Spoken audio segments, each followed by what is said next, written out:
people are just going to switch to a Bitcoin standard. The international trading system is just going to be based on Bitcoin, right?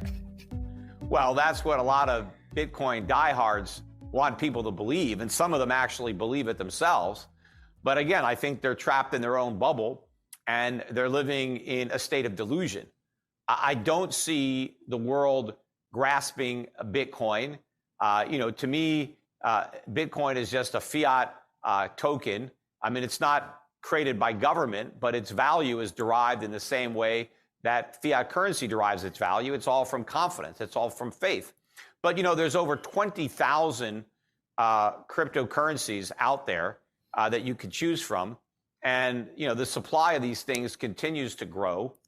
I mean, sure, there's supposedly 21 million Bitcoin, but fundamentally, what's the difference between Bitcoin and those other 20,000 tokens that have no intrinsic value and you can't do anything with them? Meanwhile, you could break a Bitcoin into 100 million Satoshis. So there's 2.1 quadrillion of these Satoshis. I mean, in reality, since I can't do anything with a Satoshi, I can't do anything with 100 million Satoshis.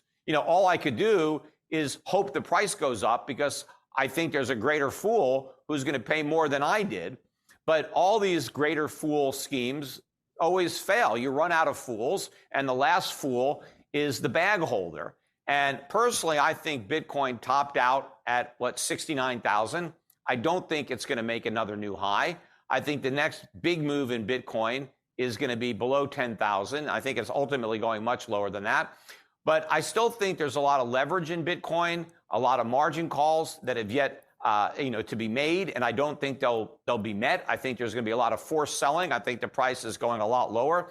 Those institutions that got suckered into Bitcoin, I think, regret it.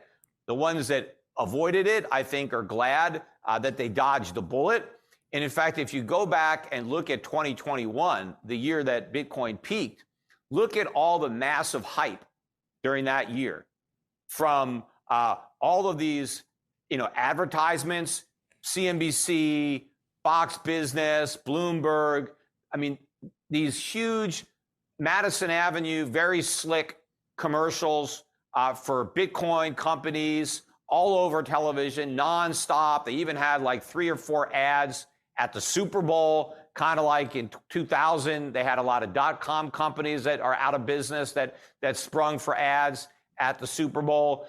You had the NFT craze. You had El Salvador jumping on board, making Bitcoin legal tender. You had all these conferences around the world promoting Bitcoin. You had all these major news commentators, going in on it. You also had celebrities, whether it was athletes or entertainers, signing on to promote this coin or that coin out there, to their Instagram followers or whatever they were doing. It was massive pump, but people are overlooking the dump. Despite all of that money spent to convince people to buy Bitcoin, Bitcoin went down. And so what people have to ask themselves is why? Who was doing the selling?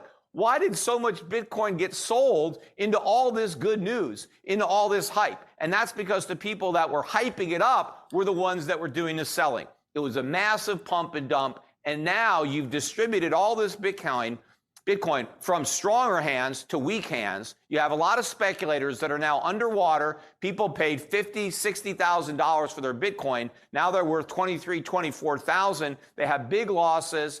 And I think when we crack down below 20,000 again, maybe we get down below 18,000, 17,000, whatever, it's just going to be a watershed and people are going to throw in the towel and the market is going to plunge. And I think people should take advantage of the sucker rally they've got right now and get out. I mean, a lot of people still have profits in these tokens.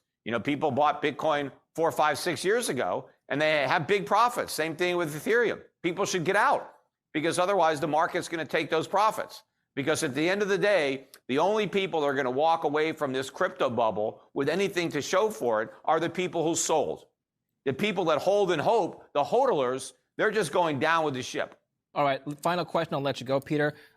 You keep calling Michael Saylor out on Twitter. I'm just going to read one of these tweets. You said, on CNBC, Michael Saylor boasted that MicroStrategy's investment in Bitcoin was a screaming home run for shareholders. MicroStrategy is currently down about $1 billion on its Bitcoin investment. If Saylor considers that a huge loss, Screaming home run. I hate to see what he considers a strikeout. Okay, if Michael Saylor were here today, what would you say to him?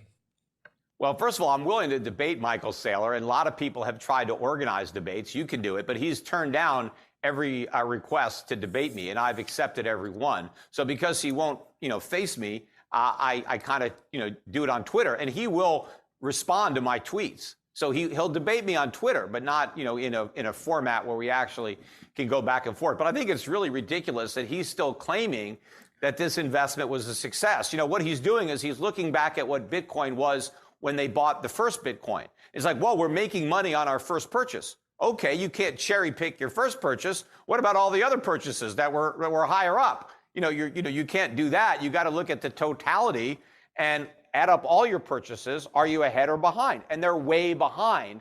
Now, he's also claiming that the price of MicroStrategy stock has actually gone up since they started buying Bitcoin. And that is probably the case.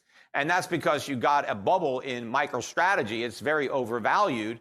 And to the extent that a MicroStrategy shareholder takes advantage of that and sells all their MicroStrategy stock, then I guess it would be a benefit if that rise is attributable to this foray into Bitcoin, even though they lost $1 billion by doing that. If the market has somehow increased the valuation of Bitcoin, of MicroStrategy based on that dumb wager, well, then that's an opportunity for shareholders to sell.